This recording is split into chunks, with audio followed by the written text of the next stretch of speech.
Hello friends, என்னால் video போட முடியல. என்கிட்ட ஒரு 4 மாதமாக ஒரு அண்ணன் வந்து துணி தைச்சிட்ருக்காரு அவங்க ஒய்ஃப்க்கு. சரி துணி கொடுத்துட்டு துணிக்கடையில் கேட்க வேண்டிய கடையெல்லாம் என்கிட்ட வந்து கேட்குறாரு. ஃப்ரெண்ட்ஸ், இது என்ன நான் சொல்லுங்கள். அங்கே துணி எடுத்துடுறாங்க, பெரிய கடை. அங்கே டிஸ்கவுண்ட் கேட்டாலும் பரவாயில்ல. இங்கே வந்து நம்மக்கிட்ட துணி தைக்கிற இடத்துல ஒரு 4 ப்ளவுஸு கொடுத்துட்டு 4 மாதமாக உங்ககிட்ட தானே தைக்கிறேன், ஒரு 10 ரூபா கம்மி பண்ணி தைக்கக்கூடாதான்னு சொல்லிட்டு கேட்குறீங்க. டிஸ்கவுண்ட் கேட்க வேண்டிய இடம் துணி கடையில் தான் மட்டும்தான்.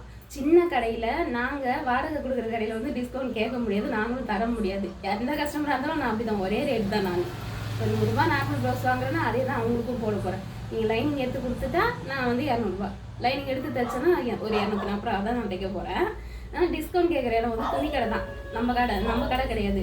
ஏன்னா நான் வாடகை தரணும், கரண்ட் பில் தரணும், லைனிங் நூல் வாங்கணும், எல்லாம் மிஷின் ரிப்பேர் ஆச்சுன்னா மிஷின் ரிப்பேர் பார்க்கணும், என் உடம்பு ரிப்பேர் ஆச்சுன்னா என் உடம்பு ரிப்பேருக்கும் நான் செலவு பண்ணணும். பத்தாத்துக்கு எங்கள் குடும்பத்துக்கு வீட்டுக்கு தேவையானதெல்லாம் செஞ்சு வச்சுட்டு கிடைக்கிற டைமில் தான் நம்ம வந்து தைக்கிறோம். நம்ம துணியை கூட சரியாக தைச்சு போடணும். இங்கே வந்து டிஸ்கவுண்ட் கேட்டால் என்ன நான் என் ஃப்ரெண்ட்ஸ் நீங்களே சொல்லுங்கள்.